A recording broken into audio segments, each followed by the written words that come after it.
Oke, halo semuanya, sehat-sehat semua kan? Nah, hari ini kita belajar matematika lagi. Bang harap kalian tetap semangat dan jangan lupa jaga kesehatan selalu. Nah, untuk kali ini kita akan meneruskan pelajarannya kemarin. Kemarin kan kalian sudah mempelajari tentang menentukan perbandingan itu bagaimana. Dari jumlahan menentukan perbandingannya seperti apa. Nah, sekarang kita akan melanjutkan ke perbandingan senilai. Nanti sudah mulai menghitung jadinya harus hati-hati nanti, harus diperhatikan. Nah, yang pertama, apa itu perbandingan senilai? Perbandingan senilai itu gambarnya gini. Misalnya dilihat di situ ada gambar Andi dan Dimas itu ikut dalam kegiatan sosial di panti asuhan. Mereka itu berencana membeli susu kemasan dengan uang tabungan mereka untuk disumbangkan ke panti asuhan. Nah, susu kemasan itu harga satuan itu 5.000. Andi punya uang 100.000, sedangkan Dimas itu punya uang 125.000. Nah, pertanyaannya adalah siapa yang dapat membeli susu kemasan lebih banyak? Coba, siapa? Andi atau Dimas? Iya, jawabannya adalah Dimas. Kenapa? Karena dia punya uang tabungan lebih banyak, 125.000. Berarti otomatis dia akan dapat membeli susu kemasan lebih banyak.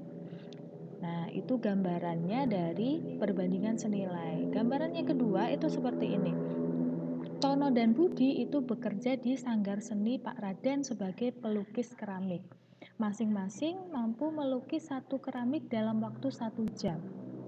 Nah, hari ini itu Pak Raden rencananya akan memberi bonus kepada orang yang dapat melukis keramik lebih banyak. Tono itu hari ini dia mulai bekerja pukul 7 sampai pukul 11. Nggak istirahat, yang lukis terus tuh. Nah, Budi itu bekerja pada pukul 9 sampai pukul 12 tanpa istirahat. Kira-kira nih, bonusnya Pak Raden akan diberikan ke Tono atau Budi? Siapa? Iya, Tono. Kenapa kok Tono? Karena Tono itu kerjanya lebih lama daripada Budi. Tono kerjanya dari jam 7 sampai jam 11, 4 jam. Sedangkan Budi itu hanya 3 jam, dari jam 9 sampai jam 12. Sehingga pasti keramiknya, karena kemampuan mereka sama, berarti keramiknya itu akan lebih banyak Tono menyelesaikannya. Nah, itu gambaran dari perbandingan senilai. Nah, sekarang hitungnya gimana? Perhatikan cerita berikut ini. Nah, di situ ada gambar roti. Kalian pasti beberapa sudah pernah ada yang buat roti. Kan nggak boleh sembarangan tuh buat roti. Nah, Rani akan membuat roti untuk pesanan. Pada resep dibutuhkan 3 cup tepung dan 2 cup susu agar rotinya empuk. Jika Rani mendapat pesanan untuk membuat 4 roti, berapa cup tepung dan susu yang dibutuhkan agar roti tetap empuk? Nah, tadi kalau satu roti itu kan dibutuhkan 3 cup tepung dan 2 cup susu. Berarti perbandingan tepung dengan susu itu adalah 3:2. Nah, kalau membuat 4, kan dibuatnya 4. Berarti kan kita harus mengalihkan setiap resep 4 kali. 3 kali 4 dibandingkan 2 kali 4 sama dengan 12:8. Sehingga untuk membuat 4 roti dibutuhkan 12 cup tepung dan 8 cup susu. Sekarang dilihat, di situ perbandingannya kan berarti uh, berubah, ya kan? Menurut kalian berubah atau tidak? Coba kita cek. 3:2, yang satu jadinya 12:8. Coba kalau 12:8-nya kita sederhanakan. 12 sama 8 itu sama-sama bisa dibagi 4. 12 bagi 4 3, 8 dibagi 4 2. Oh, ternyata sama. Sehingga meskipun kalian mau buat berapapun rotinya, itu perbandingan antara tepung dan susu harus sama, 3:2. Bukan berarti 3 cup tepung doang sama 2 cup susu doang, itu tidak. Tapi bisa dikalikan asalkan kanan kiri dikalikannya sama. Kalau tidak sama, nanti rotinya nggak jadi empuk dong. Bisa terlalu lembek atau terlalu keras. Jadi yang namanya perbandingan itu seperti itu.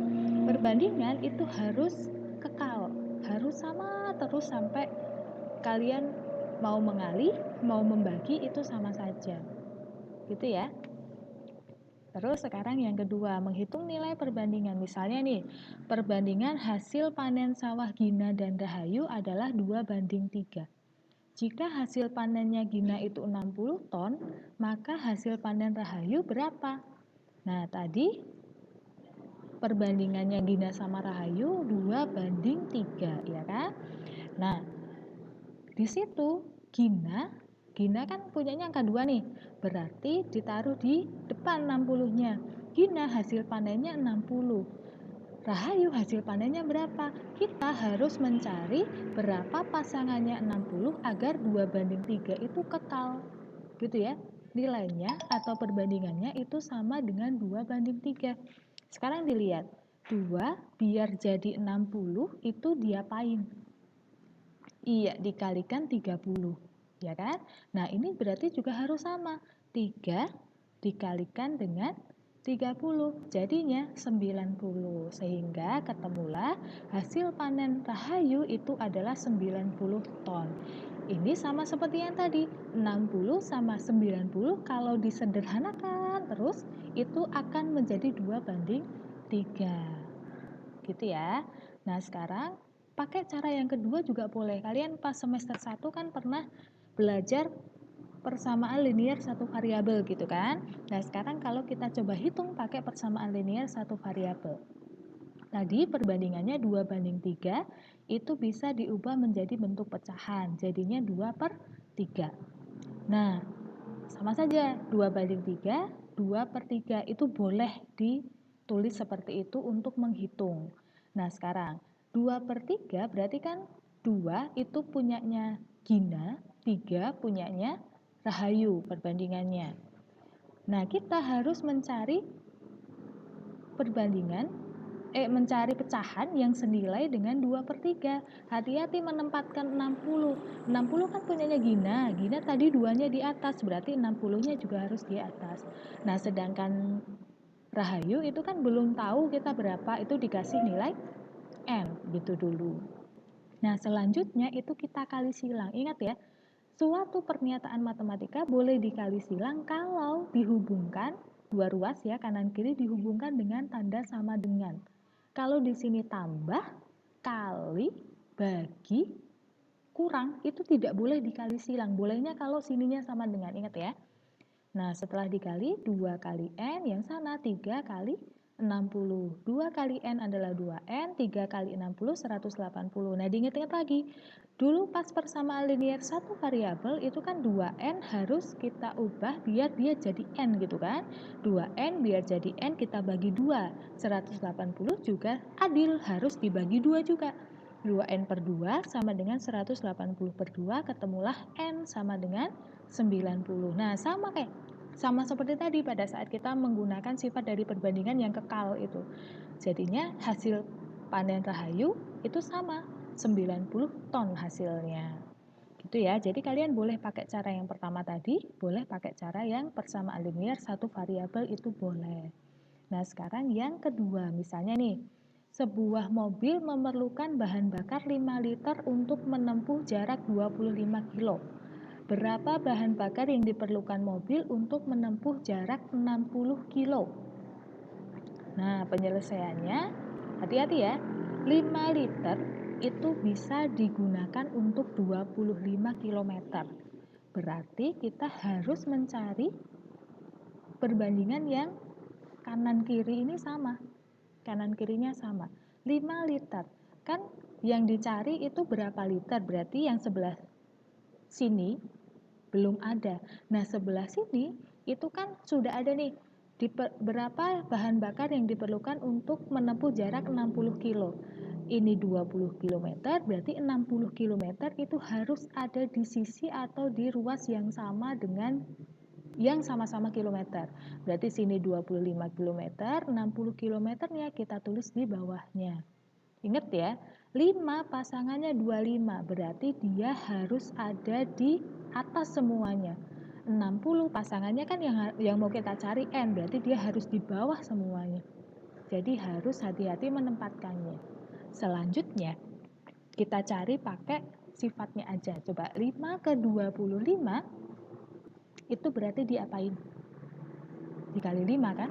Berarti kita harus cari bilangan berapa yang kalau dikali 5 itu sama dengan 60. Iya, hasilnya adalah 12. Jadi untuk menempuh jarak 60 kilo diperlukan 12 liter bahan bakar. Seperti itu cara menentukan perbandingan, nilai perbandingannya. Gitu ya, yang penting kalian hati-hati menempatkannya, jangan sampai kebalik. Dan ingat, yang satu satuan kilometer, nih yang tadi ya, kilometer ya berarti bawahnya harus kilometer, liter berarti sebelah sini juga harus liter, jadi jangan sampai kebalik-balik. Nah sekarang tugas selanjutnya, tugas 3 ya, kalian mengerjakan latihan soal yang sudah di-share di grup kelas di buku matematika. Tulis soalnya terlebih dahulu, lalu dikerjakan dengan langkah-langkah yang lengkap. Kalau sudah, foto hasil pekerjaan bisa dikirim ke link yang sudah tersedia, ke link Google Form, nanti tinggal diupload di situ. Atau kalau tidak bisa, ada keterbatasan di Google Form-nya kalian, itu silahkan kalian bisa mengirim WhatsApp pribadi ke Bu Amer. Jangan lupa ditulis namanya. Sekian, semangat selalu. Jangan lupa protokol kesehatan. Sampai jumpa lagi.